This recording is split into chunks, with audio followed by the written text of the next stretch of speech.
Plague! When I say bubonic plague, most people no doubt think of the Black Death, an event where a pandemic wiped out basically a third of Europe. But today we aren't talking about that. I already did that. We're talking about the disease itself, the plague. The bubonic plague is one of the three strains from the bacteria Yersinia pestis, the other two being the septicemic plague and the pneumonic plague, but those are for another day perhaps. The Yersinia pestis bacillus evolved from its relative, this, which was an orally transmitted pathogen through soil and water. Now, bubonic plague can be spread through insects and rodents, think rats, mice, squirrels, and the like, as well as through the air, wear your face masks. It can be transmitted through other ways like entering a break in the skin or breathing in water droplets, but it's commonly not done like that. When the plague first appeared in Europe, people blamed the black rats that were around, but the reason rats aren't constantly giving it up to us today is because common rats around the city are usually Norwegian rats, not black rats. On another note, your chances of getting the plague depends quite a bit on where you live. People in rural and urban areas are more likely to be around a potential carrier than if you lived, like, at the beach in California, or at a field, or something.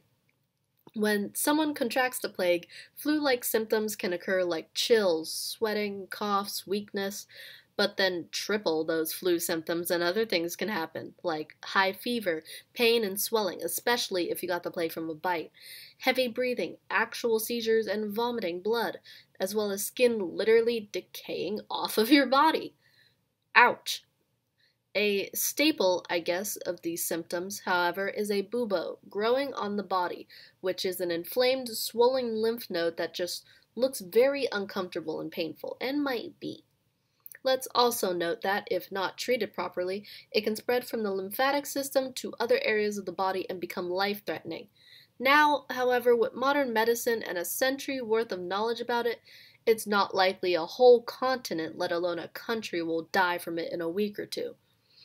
Treatment for the plague nowadays includes various antibiotics with all these really complicated names you see on screen right here.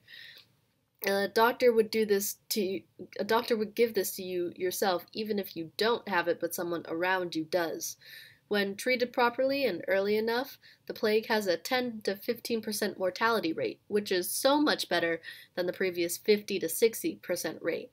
Now, while all of this is fine and dandy, it's actually kind of hard to identify if someone has the plague. Lab testing is needed to confirm if someone has it, which can be done by examining serum from any stage of infection. And yeah, that's not incredibly difficult. But looking back at the symptoms, there's been cases where someone died within a couple days because the plague infection was mistaken as a flu. See again, the fact that all the flu symptoms are listed for plague as well.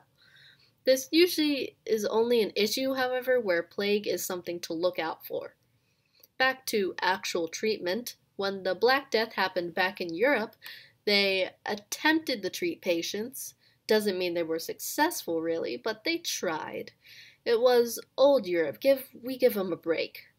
Besides, the people who tried to pray their way out of sickness, treatment included bloodletting, boil lacing, and a startling amount of herbs.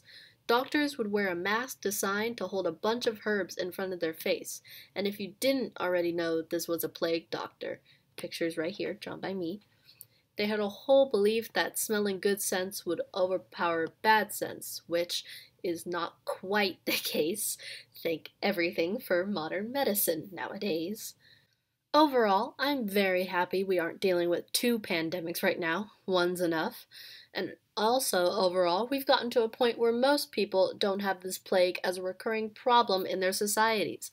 A win for humanity, I guess.